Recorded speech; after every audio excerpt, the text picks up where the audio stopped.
ಇಲ್ಲಿ ನೋಡಿ ನಾನು ಅರ್ಧ ಕಪ್ ಆಗಷ್ಟ ಹುಣಸೆ ಹಣ್ಣನ್ನು ತೊಗೊಂಡಿದ್ದೀನಿ ನೋಡಿರಿ. ಅರ್ಧ ಕಪ್ ಮೆಜರ್ಮೆಂಟಿಗೆ ನೀವು ಕರೆಕ್ಟಾಗಿಯೇ ತೊಗೊರಿ. ಅರ್ಧ ಕಪ್ ಆಗಷ್ಟ ಹುಣಸೆ ಹಣ್ಣನ್ನು ತೊಗೊಂಡಿದ್ದೀನಿ ನಾನು.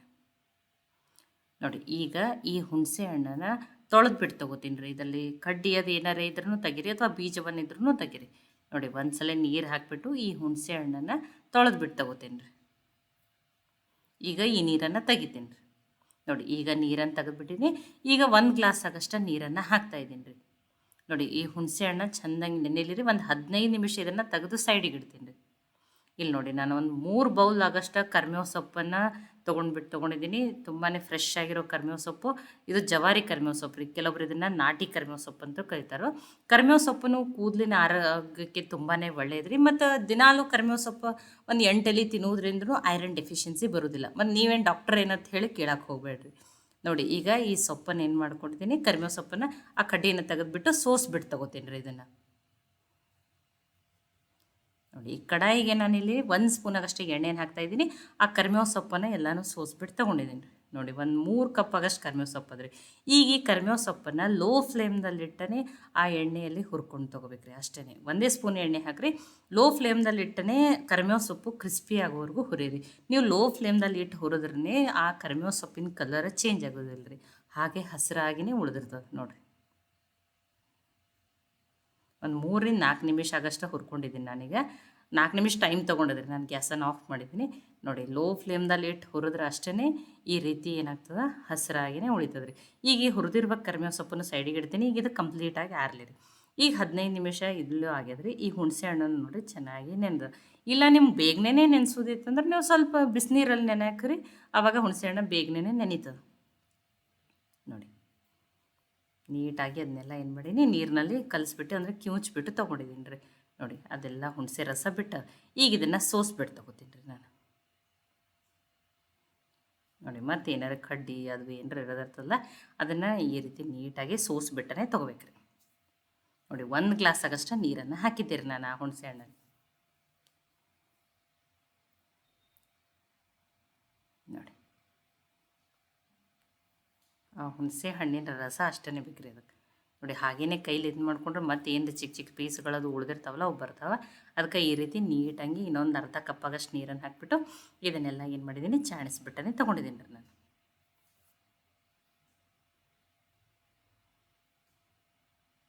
ನೋಡಿರಿ ಈಗ ಉಳಿದಿರೋದನ್ನು ಮತ್ತೆ ಏನಾರೇ ನೀವೇನು ಮಾಡ್ಬೋದು, ದೇವ್ರ ಸಾಮಾನು ಅದು ತಿಕ್ಕಕ್ಕೂ ಇದನ್ನು ಏನು ಮಾಡ್ಬೋದು, ಉಪ್ಪು ಹಾಕ್ಬಿಟ್ಟು ಯೂಸ್ ಮಾಡ್ಬೋದು ರೀ ಅದನ್ನು. ಅದನ್ನು ಅನ್ಕತಕ್ಕ ಅದು ಸೈಡಿಗೆ ತೆಗೆದಿಡ್ತೀನಿ ನೋಡಿರಿ. ನೋಡಿ ಇಷ್ಟು ಹುಣಸೆ ರಸ ಈಗ ರೆಡಿ ಆಗ್ಯದ್ರಿ ಇದು.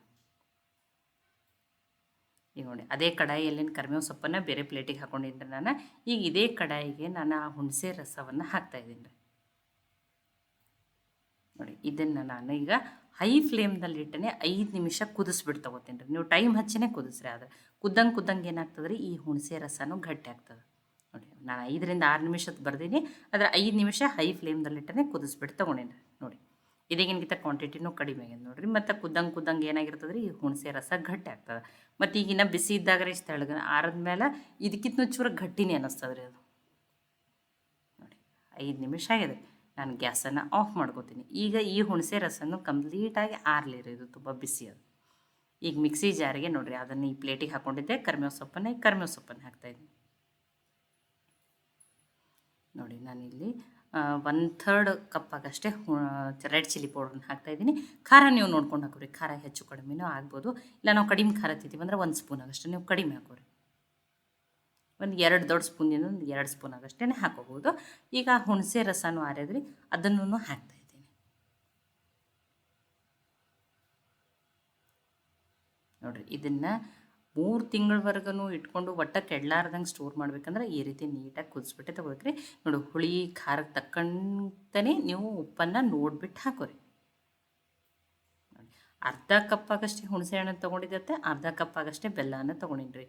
ನೋಡಿರಿ ಅಷ್ಟು ಹುಳಿಗೆ ಇಷ್ಟು ಬೆಲ್ಲ ಬೇಕೇ ಬೇಕ್ರಿ. ಅದನ್ನು ಏನು ಪುಡಿ ಮಾಡಿ ಇಟ್ಕೊಂಡಿದ್ದೇನೆ ಹಾಕಿ ಇದನ್ನು ಗ್ರೈಂಡ್ ಮಾಡಿ ಅಂದ್ರೆ ರುಬ್ಬಿ ತೊಗೋತೀನಿ ರೀ ನಾನು.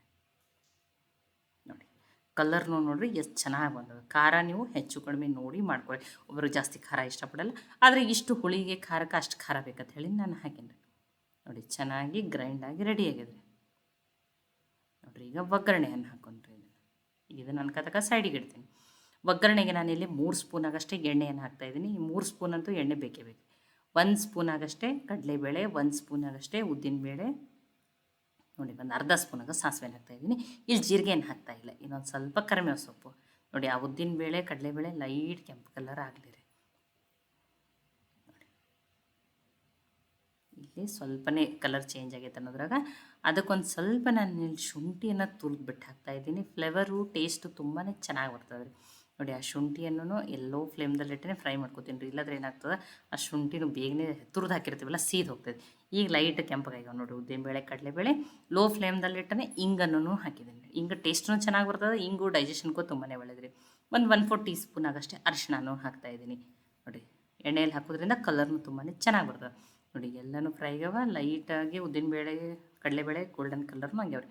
ಆ ರುಬ್ಬಿಟ್ಕೊಂಡಿರುವಂಥ ಪೇಸ್ಟನ್ನು ಈಗ ಹಾಕೊಂಡ್ರಿ.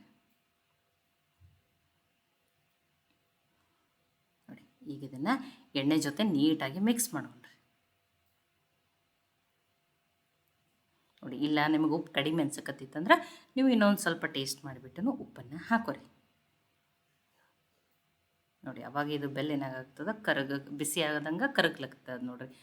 ಈಗ ಇದನ್ನು ಲೋ ಫ್ಲೇಮ್ನಲ್ಲಿ ಇಟ್ಟನೆ ಒಂದು 5 ನಿಮಿಷ ಚೆನ್ನಾಗಿ ಕುದಿಸ್ಬಿಟ್ಟು ತೊಗೋಬೇಕ್ರಿ. ಇದನ್ನು ಎಷ್ಟು ಕರೆಕ್ಟಾಗಿ ಪರ್ಫೆಕ್ಟಾಗಿ ಕುದೀತಿರಲ್ಲ ಅಷ್ಟು ಇದನ್ನ ಏನಾಗ್ತದೆ ರೀ, ಎಷ್ಟು ದಿನ ಇಟ್ರೂ ಇದಕ್ಕೇನೂ ಹೋಗಲ್ಲ, ಬೂಸ್ಟ್ ಬರೋದಿಲ್ಲ, ಏನೂ ಆಗಲ್ಲ.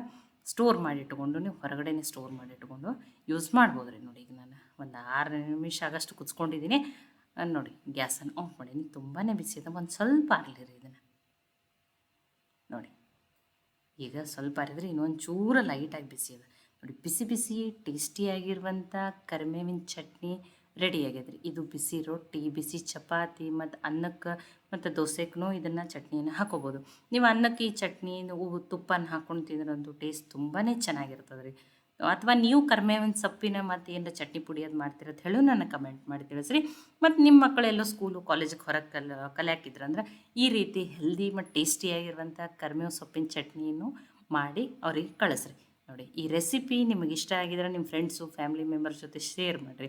ಇದನ್ನು ಖಂಡಿತನೂ ಟ್ರೈ ಮಾಡಿ ನನಗೆ ಹೆಂಗೆ ಬಂದಿತ್ತು ಅಂತ ತಿಳಿಸ್ರಿ. ಮತ್ತೆ ಒಳ್ಳೆ ರೆಸಿಪಿ ಜೊತೆ ಸಿಗೋಣ. ಎಲ್ಲರಿಗೂ ಧನ್ಯವಾದಗಳು.